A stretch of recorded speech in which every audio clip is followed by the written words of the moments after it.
O uso da inseminação artificial em tempo fixo, IATF, tem aumentado expressivamente no Brasil em decorrência das facilidades de realização dos programas de inseminação artificial a campo e dos resultados obtidos de maiores taxas de gestação. A inseminação artificial foi usada pela primeira vez no Brasil em meados da década de 70 e hoje é uma das principais ferramentas de melhoramento genético do rebanho. O que não permitia sua popularização efetiva era a dificuldade em observar o cio da fêmea. Já na década de 90, surgiu a IATF, visando facilitar a inseminação artificial com data marcada e sem necessidade de observar o cio das matrizes. Na bovinocultura, essa prática é recorrente, melhorando ainda mais a chamada pecuária de precisão. Com a entrada da IATF, com essa nova técnica de se fazer inseminação, não há necessidade de você observar o cio da fêmea, que é muito trabalhoso. Com esse método, a gente induz a fêmea a entrar em cio, na verdade induz a ovulação dessa fêmea em dia e hora pré-determinada. Então, se eu começo a induzir, fazer o protocolo de inseminação pela parte da manhã, com 10 dias depois eu vou voltar na fazenda e vou inseminar esses lotes de vaca pela parte da manhã. Então, a vantagem desse processo é que dispensa a observação de cio e você insemina um grande número de animais em tempo fixo de uma vez só. Então, essa é uma vantagem muito grande. Se você inseminasse pelo sistema tradicional, você poderia inseminar uma fêmea dessa por dia. E na indução de ciclicidade, você insemina 100, 200, 150 vacas num dia só, ou numa tarde, ou numa manhã, sem observar cio. E o melhoramento genético também beneficia matrizes de outras espécies.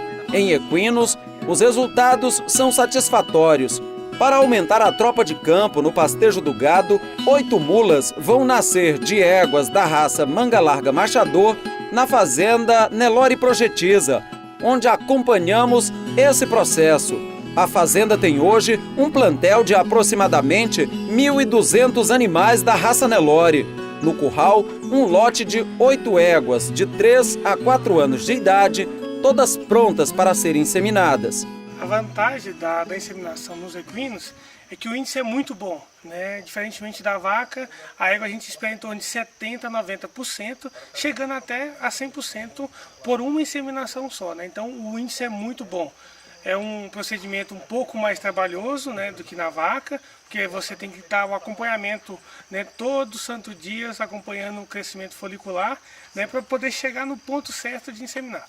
O período fértil da égua, chamada de estro, é marcado por um período de receptividade sexual bem característico, mas em algumas matrizes só é perceptível por meio do acompanhamento folicular por exame de ultrassonografia, uma vez que as manifestações psíquicas não são demonstradas, é o chamado cio silencioso.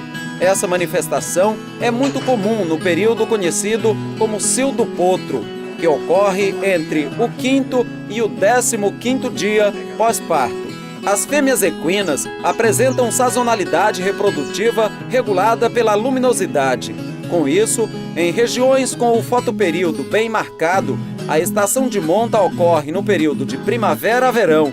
O método mais usado para detectar o cio das éguas é a rufiação, que consiste em expor a égua a um garanhão e verificar se ela manifesta os sinais de estro. A identificação, né, no caso da gente aqui, é por conta da ultrassom, né, a gente vai acompanhando isso, passa lá, faz a medição de todos os ovários, vê como que está a reação dos hormônios presentes no útero. Né? No caso, na vaca é muito fácil, né? Você vê uma subindo em cima da outra e tal, tem um rufião, mas na égua ela apresenta alguns fios, alguns sinais que são muito fáceis de ver, que é cauda erguida, começa a se aproximar muito do garanhão, relinchar, né, de certa forma até um pouco mais do que o normal. Né? Isso é mais ou menos os sinais mais fáceis.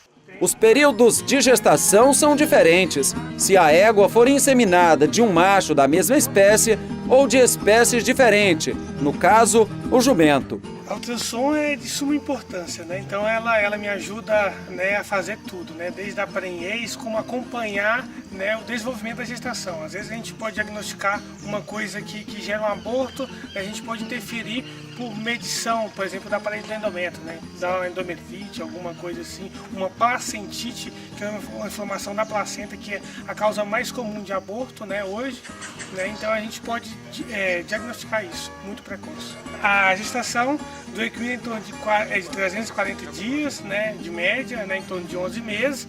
Né? No caso aqui, que a gente vai estar inseminando de jumento, né, que vai dar o produto à mula ou burro, é em torno de 365 dias, 360, né, em torno de 12 meses. O diagnóstico de prenhez da égua é muito rápido, em torno de 12 dias a gente já confirma, muito precoce mesmo.